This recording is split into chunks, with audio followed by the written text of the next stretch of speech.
Once upon a time there was a rich merchant. He had 3 beautiful daughters, but the youngest was the most beautiful. When she was a child, everyone called her Beauty, and the name stuck with her over the years. Her sisters envied her because she was also the kindest and the smartest of the 3. Their father lost all his money because his ship sank at sea. The family had to move to a small cottage in a small village. The man went to the fields every morning to work, while Beauty did the cleaning and prepared lunch for her family every day. The only thing her sisters did was wake up late, wander around all day, and complain that they had no lovely clothes to wear anymore.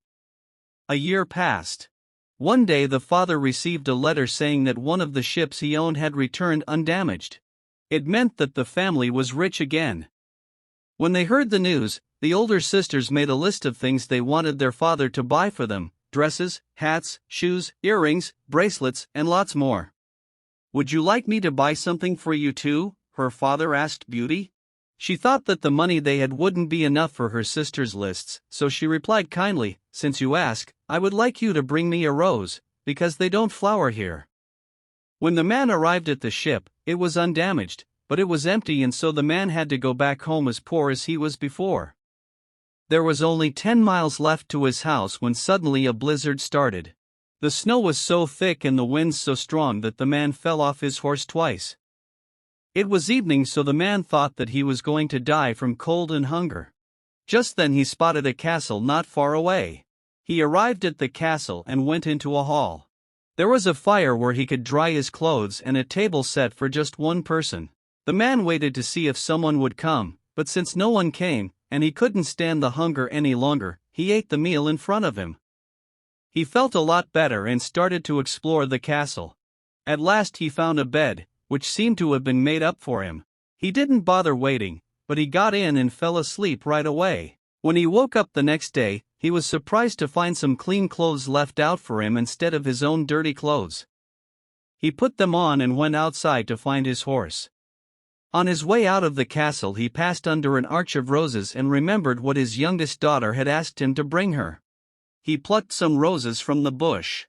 At once, he heard a terrible roar and saw a beast running towards him. "You are so ungrateful. I gave you food, a warm bed, and clothes, and still you pick my roses, the only thing I truly love. Prepare to die." "Please, master, don't kill me," the man answered. "I have 3 lovely girls waiting for me to get back home." "I'm not your master. I'm a beast, so don't flatter me." "But you say you have daughters. You can go, but you must promise that one of your daughters will come on her own and die instead of you. If not, you should come back in 3 months to die."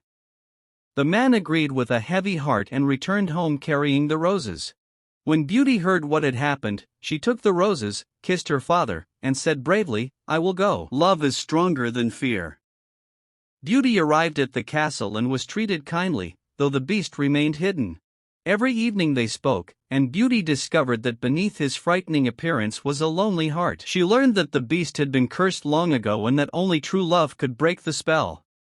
One night, Beauty found the beast lying weak in the rose garden. Believing she had lost him forever, she wept and cried, "Please live. I love you." At that moment, the curse was broken. The beast transformed into a handsome prince, saved by Beauty's love and courage. The castle came alive with light and music.